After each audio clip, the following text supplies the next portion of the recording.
Hey guys, welcome back to Lily of the Valley Coaching. I wanted to tell you the story of my own twin flame journey because I do feel that you'll find some nuggets in there, some similarities where you don't feel so alone. So let's just get right into it, shall we?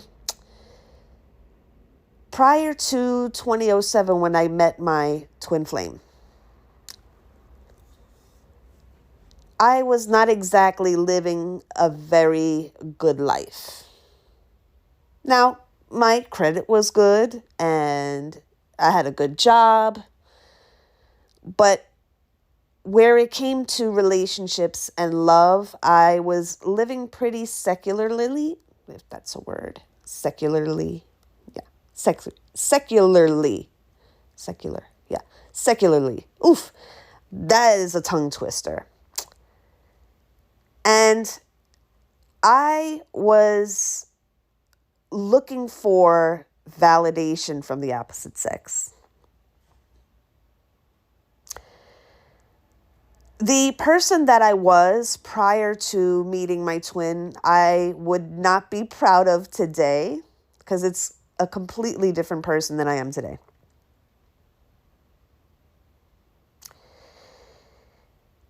Prior to 2007, I had my own apartment, which I still have my own apartment. It's not the same one, obviously, but I had my own place. My credit was very good. I had money in the bank. All my bills were paid. That's how I felt rich. Okay. But what I didn't know yet is that I was on the precipice of meeting the one person that was going to transform my spiritual life. Prior to my meeting of this man, I was just opening up to my spiritual abilities and I was still very green. I noticed things, but I wasn't heavy into the spiritual aspect of my life. I was living as a very single woman, and I made no apologies for how I lived my life. And if you can see in the background here, if you can listen, yeah, the fact that that is showing up as I'm saying this particular part of the episode shows that there was an emergency. I needed to change things right away because I was going down a bad path. And prior to meeting this man, I had had some spiritual lessons that I had to learn. Namely, don't buy things off people that came from their own house, no matter how much of a sale they give it to you for. And I'll give you this as an example. I had purchased a old-fashioned tube TV for about $300 from one of my coworkers because I needed a TV, and let's face it, those things were not exactly cheap. Okay, especially since everybody else wanted an LCD TV or an LED TV, and big screen TVs were all the thing back in the mid 2000s. MySpace was a thing. I was heavy on MySpace, which I miss. A lot of us miss our MySpace because, yeah, MySpace was the GOAT. But I had bought this television set, and not long afterward, because they had brought it in to my apartment. So whatever bad, negative juju they had kind of went into the TV. It was kind of used as a portal. And I didn't even know about portals back then. As I said before, I was spiritual, but I wasn't heavy into the spirituality as I am now. So one day, I had turned off the TV because I was retiring for the night. And when I turned off the TV, right before I turned it off, I heard in the kitchen. Now, I didn't have too many things that I had washed in the sink because it's just me and I just cook for me.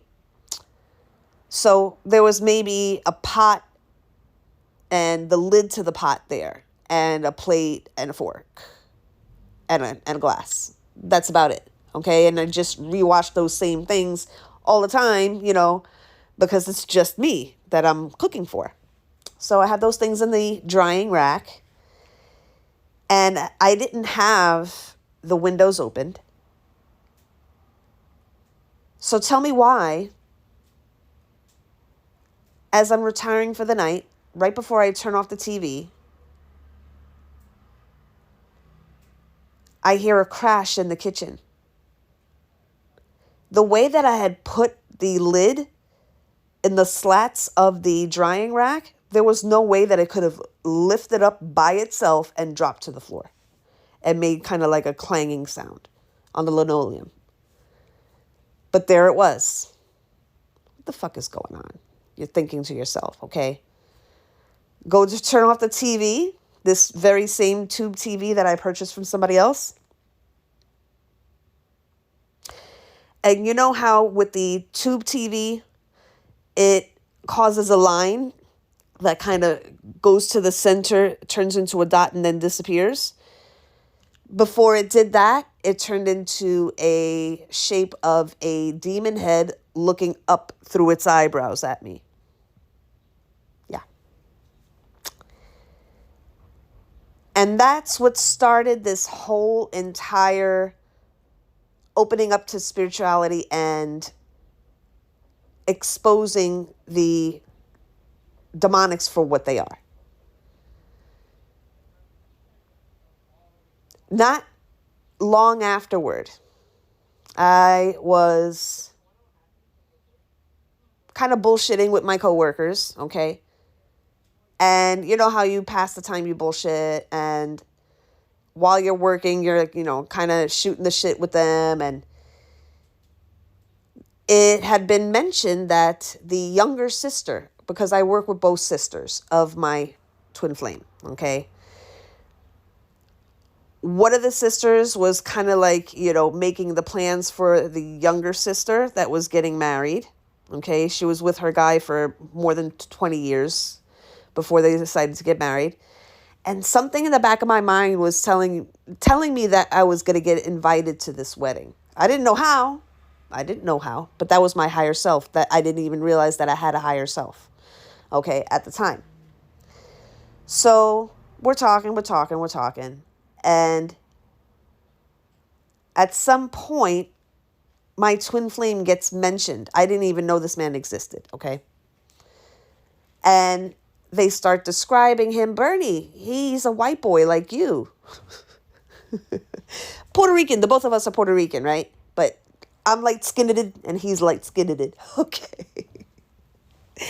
So they said, one of them said, who she would prove to be not so much my friend later in this thing, but stick around.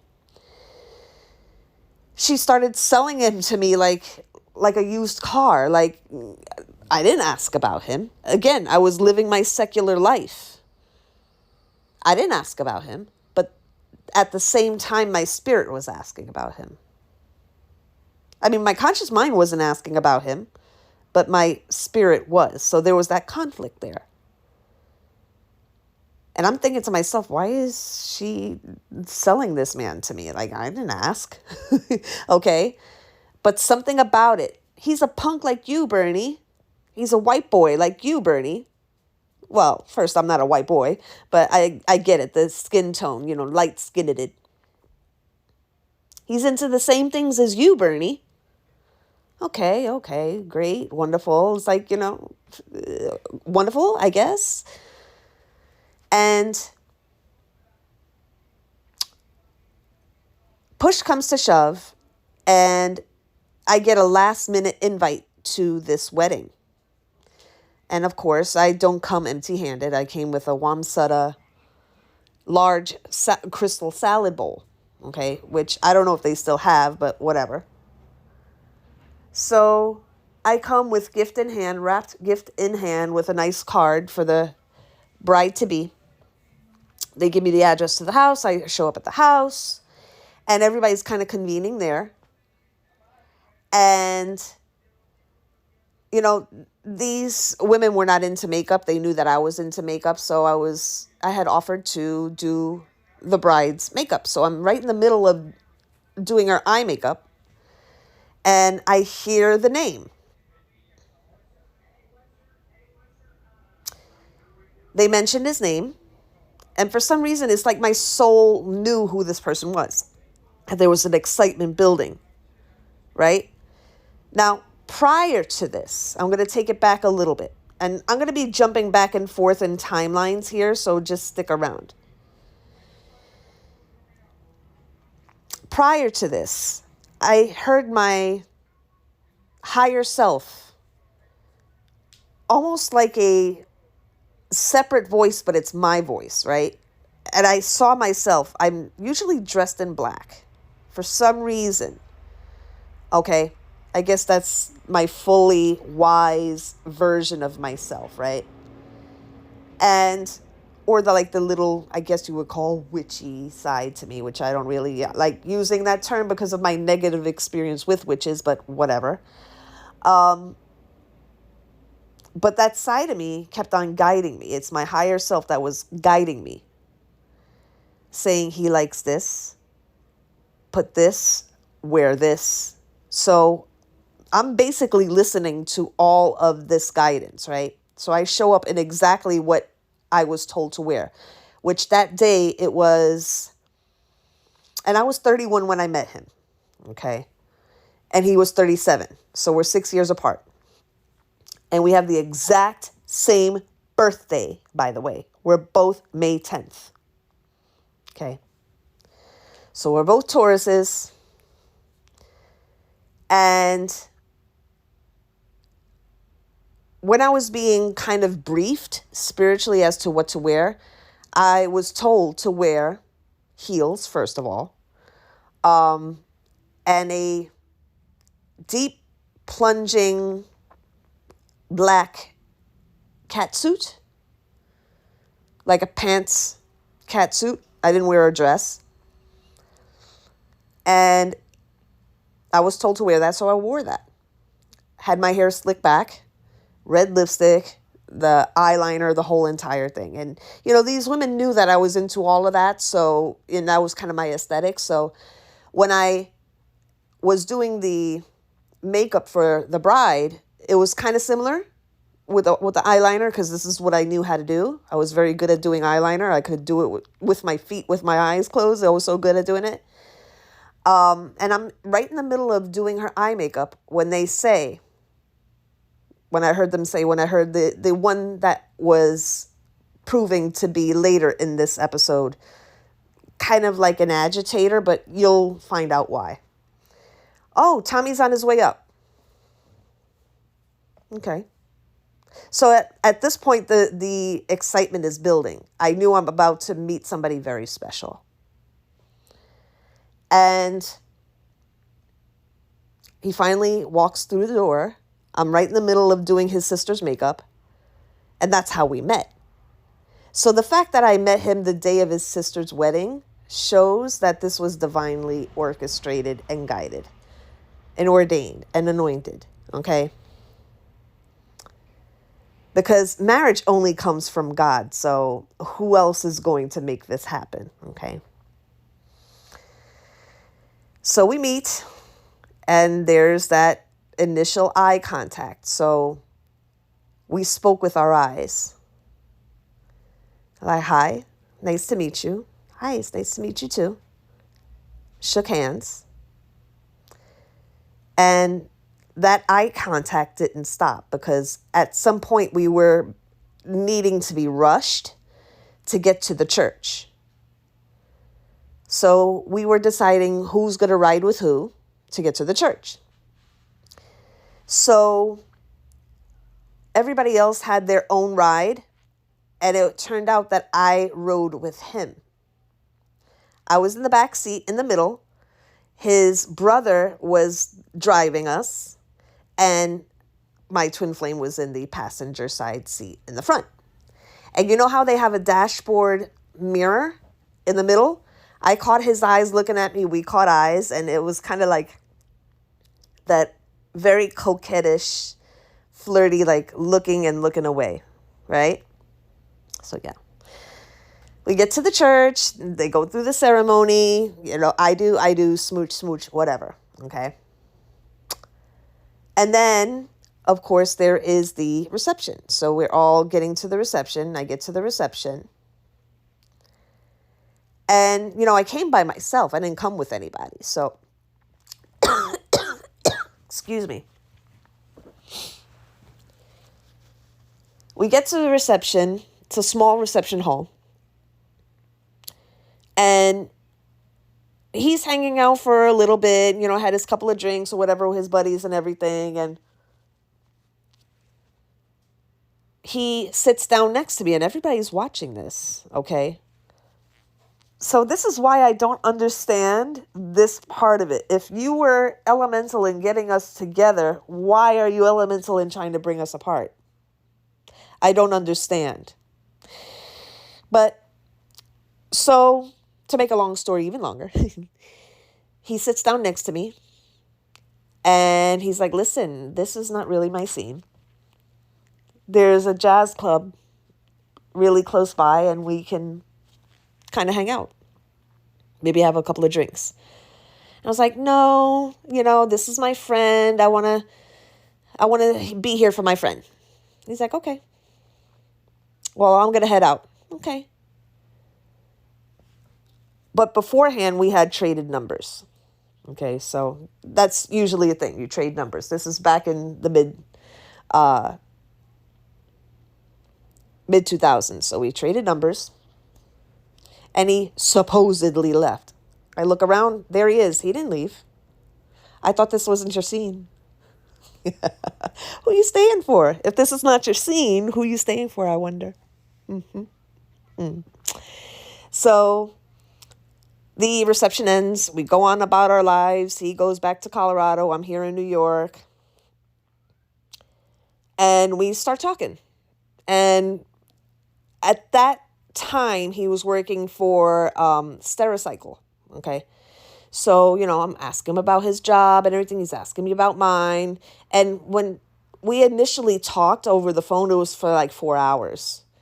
Nonstop that he was talking and I was talking. And he dedicated a lot of songs to me. Some that will remain in my heart. And I'm being guided because I don't know who's going to be listening to this podcast to not say what they were because they're very, very personal. Because I do have a copycat, that has a podcast too. So I kind of want to keep that part a little private, but, please forgive me, guys. But suffice to say that, some of these songs, when I hear them, they are very, very special to me. And it just reminds me that he's still thinking of me. And we talked about everything, music, taste, and, what we do for work, how we grew up. We grew up very similarly, okay? And I don't know how this came into question, but we brought up what our spiritual beliefs are. And at the time, he was a Buddhist. I don't know if he's still a Buddhist now, but at the time, he was a Buddhist because when I had went to his house, he did have the Buddhist shrine. And he said, oh, yeah, I'm a Buddhist. And I don't know how his sister got mentioned, the one that introduced us, by the way, okay? The one that, was selling him like a used car to me, right? That same one.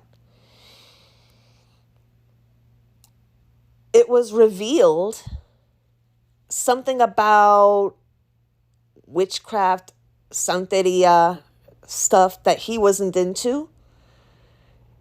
And he said verbatim, oh yeah, my sister's into that shit. And I'm the type of person, when you say something, I store it in the back of my file cabinet. And it turns out that I would need to refer to that to discern what was and who was behind the things that caused our separation. So yeah, he says, oh yeah, my sister's into that shit. Okay. And we're talking more. And it didn't take long before he proposed. Some people, they talk about, oh, it took, 3 weeks or 3 months. It took me a couple of days. And like when we actually started talking over the phone, he proposed to me. With twin flames, it's not really necessary to go through the dating, what's the word I'm looking for? Tradition that secular relationships go through, okay? You go through years of dating before you realize that the person is the one, right? With twin flames, it's just a continuation of the past lives you had, where you were married. You just recognized each other, so you're just kind of like picking up where you left off. So we decided to meet. I was due up for vacation. So I decided to put in for my vacation and decided to meet for, a week and a half. That's the amount of time that I had. And did this without telling his sister. Why would we need to tell his sister? Because when I got there, I had landed in DIA, Denver International Airport, okay, which is huge if you've ever been to DIA. And I get to the baggage carousel, and I still own that suitcase, by the way. I will never let go of that suitcase because of all the memories that are attached to it, okay? And it's a Samsonite. Why would I do that anyway? Because Samsonites are very good quality. Anyway, I pull it out from its duplicates. And I wrote a poem about this, by the way. It's a 2-parter, this poem. And pulled it out from its duplicates. Comes crashing to the floor because, I don't have a very, very strong core. Okay. And I hear his voice. And this is something like it totally could have been a scene played by J-Lo in one of her romantic comedies, right? The way that this played out. So I pull it out of its duplicates from the baggage carousel, and it comes crashing to the floor. And I hear him say, "Shall we go get Bernie?" I whip my head around, and there he is with his little boy, carrying his little boy. And he was so tiny, his little boy. Oh my gosh, so freaking cute. Just that little face, just so cute. He makes cute kids. And we give the little kiss, me and him.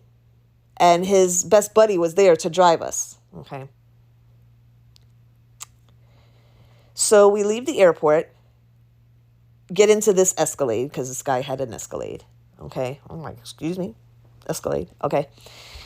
And, we're driving to his house. And we get to the house and everything. And his cousin was living with him at the time. So his cousin left, it gave us our space and everything. And, I was introduced to the cousin and everything. I have no problems with the cousin at all, Like, this is the thing, guys. With the exception of his sister, the one that would prove to be the instigator of all of this, everybody else was fucking fine. All the rest of his family was fine. They literally liked me. Every single fucking one of them. Just the fucking sister. Okay? Oh my gosh. Anyway. So, we have our privacy, and, I sit on the bed and everything, and he pulls out the ring and the look of seriousness and dedication and claiming this man had on his face. The most beautiful green eyes that you've ever seen in your life. 6'4", broad shoulders, lots of tattoos, 'cause I'm into that shit, okay? And the most beautiful green eyes you ever saw, okay? Other discerning details that, again, I have a copycat on here, and I don't want to discern too many details, I don't know who's listening to me. Anyway, most beautiful green eyes, okay? And just piercing. And the look of seriousness on his face as he placed that ring on my finger. Claiming me. And, we're watching TV and everything and kind of like, canoodling on the couch and everything, that thing. And then it comes to the intimacy and everything. I'm not going to get into the details that adults do because we're all adults here. We all know what happens, okay? But prior to, that initial, thing that happened, okay? I'm trying to keep it clean here, okay? The telepathy that we have happened because I'm thinking to myself, I can't believe I'm about to make love to this beautiful man. And he responded in my mind, yes, you are. What the, huh? With my head around, I'm like, huh? And the look of mischief on his face was, oh, we're going to have a lot of fun, you and I. We're going to have a lot of fun. And that night, I didn't have my period. I wasn't due for my period at all. But he made it come down. Okay. Which is an activation. That's a sacral activation. So his sacral was activated, my sacral was activated at the same time. Okay. And, we're just enjoying that blissful thing. And, he gets invited, to some kind of like, bar club thing because he was very, very active in the bar scene, the club scene, because he's a DJ. So, he gets invited out and everything. Obviously, I'm going to come with him. And I get introduced to one of his friends. He takes a look at me, takes a look at him, takes a look at me, takes a look at him, and simply says to him, okay, I get it. That's all he said. And he basically comes up behind me and picks me up. And you know how us girls are, no matter how slim and trim we are, we always feel like we're too heavy. Oh my gosh, I'm too heavy. He's like, please stop. So we're at this punk show and everything, and we're, taking in the vibe and everything. And then next day, we go out again and everything because he had a very, very active social life, okay? And we're getting ready, to go to another thing. And his sister calls. And it's not the sister that got married. It's the one that would prove to be the fucking thorn in the side. And she's calling him. She's not expecting me to be here. I'm not going to tell you my fucking business. It's not your business, okay? Oh, yeah, Bernie's here. And you can feel the change in energy, the shift in energy prior to this. And this is why I bring this up. She had called me when she realized that we were talking. And she tried to de-sell him to me, right? What does that look like? Oh, he has this going on. He has that going on. Okay. We all have went through things in our life. That's not going to stop me. You're not going to de-glamorize him for me because we've made this commitment. We're two Tauruses. Okay. We're all about the long commitments. Okay. So I guess that didn't fare well for her. And when she found out that I was there, it's like something switched in her. Because you could feel the energy change from then on. Whatever. I, go to his events with him, and I met his ex-wife, and his ex-wife loved me. She literally said, "Oh yeah, she's a lovely person. I love her. She's lovely," meaning me. Now, what ex-wife do you know likes the new wife to be? What does that tell you about my personality? That I'm actually openly embraced and liked by the ex-wife. That doesn't happen all the time. Okay? Very rare. Anyway, so we go out a couple of times and everything. We're walking along 16th Street in Denver, which is the 16th Street Mall. Okay. We're driving, holding hands and everything, looking at each other and everything. It's just that intimacy. And we're walking along 16th Street Mall, and you can feel everybody kind of staring at us because we look so fucking good together. Okay. It's just like, when you see those beautiful couples that just fucking look good together, that was us. Okay. And, we had our little pizza and everything. And, we went, that's back then that I'm dating this. This is how kind of old it is. Back in 2007, when Tower Records was a thing, we went to Tower Records. He's looking for his records. I'm looking for mine. Okay. And this is, during LimeWire. This is the LimeWire era, right?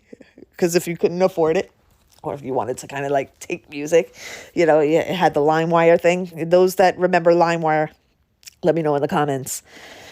And please, if any of this resonates with you, or, you're being blessed by this in any way, let me know in the comments. So, to continue on, it comes to the time where I had to go back home.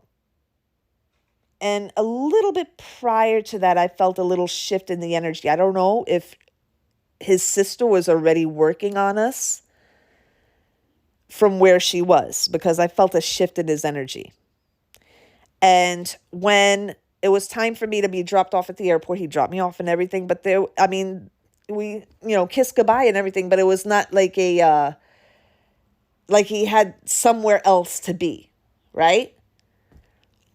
And I just automatically felt the shift in energy. I was like, oh shit, something is up. A woman knows.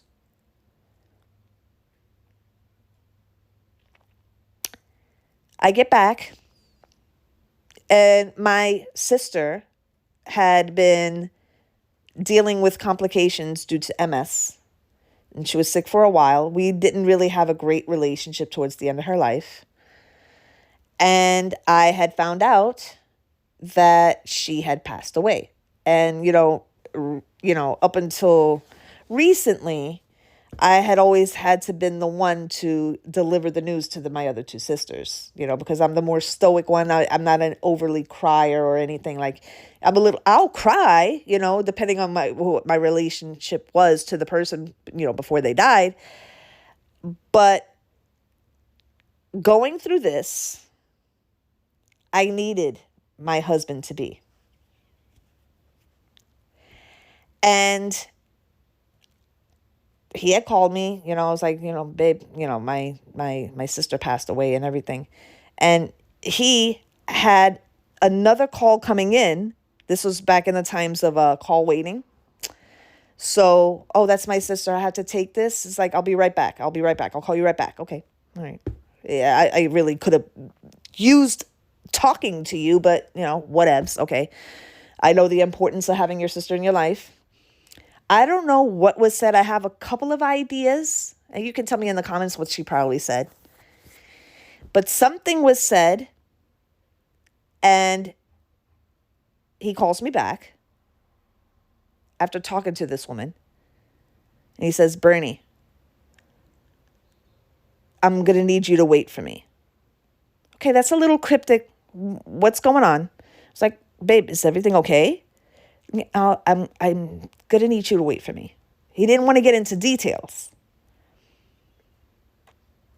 So I've said, we say our I love yous and, hang up. And I never heard from him after that. Something happened.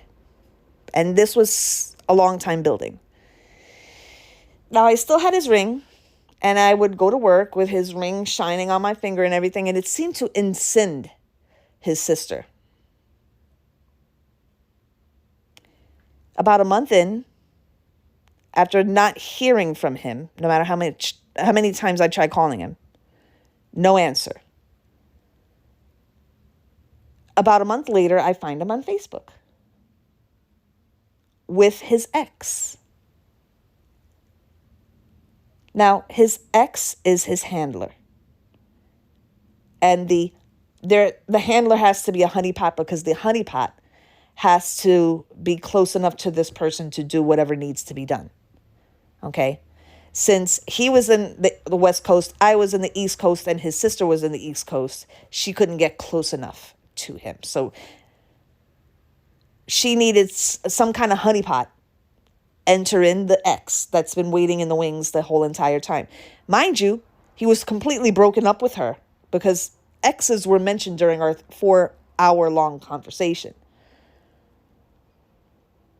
So he was completely broken up with her. He was completely single when we met and got engaged. But she was waiting in the fucking wings. This is my own Hailey Bieber situation, guys. Okay, so I have my own Hailey Bieber. Okay. Blonde like the bitch too. Okay. Same fucking facial structure. Looking like a whole fucking fish. Anyway. I don't need to tell you how I went into a downward spiral. What the fuck happened? Now, I could get into the other parts of this, but I'm going to wait till the other episode that's coming up. So in the next episode is going to be part 2 to this. This is probably going to be a mini series, so stick around. During that part, I'm going to tell you what I noticed, the signs that I noticed and the indications and everything, how I started to build my spiritual discernment, which became razor sharp after this incident. But this is part 1. Stay tuned for part 2, which I'll probably do later tonight. I just got to get my thoughts together and, facts and figures and all of that stuff. And I'll be here tonight giving you the second part, okay? So let me know what you guys think. If Twin Flame discussions about the karmic are your thing, go ahead and follow me. I would love to talk to you about your case. I do offer spiritual strategy sessions, okay? Not so much tarot reasoning. I mean, I could do that if you want that. Okay, I'm very good at that as well, but it's not my main thing now. Right now at this juncture of my life, I've moved past the tarot readings, into the next level, which is a little bit of a higher level, which is basically not needing the tarot cards. I mean, I'll do them, because I'm very good at them. And, people will get a lot of value out of it. But where I really can help you out is in discernment and spiritual detective work. Namely,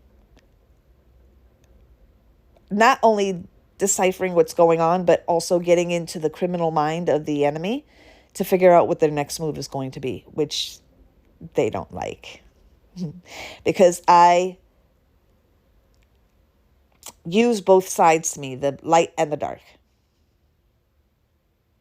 And that's my recipe. Because people are afraid to get into that dark side. I'm not.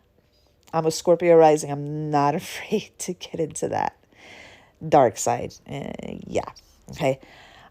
Anyway, guys, so that is part 1. Stay tuned for part 2. If this is your kind of thing, go ahead and give me a follow to this podcast and share, comment. All right. I look forward to talking to you guys soon, and take care of yourselves. Hugs, hugs. Kisses, kisses. Later, y'all.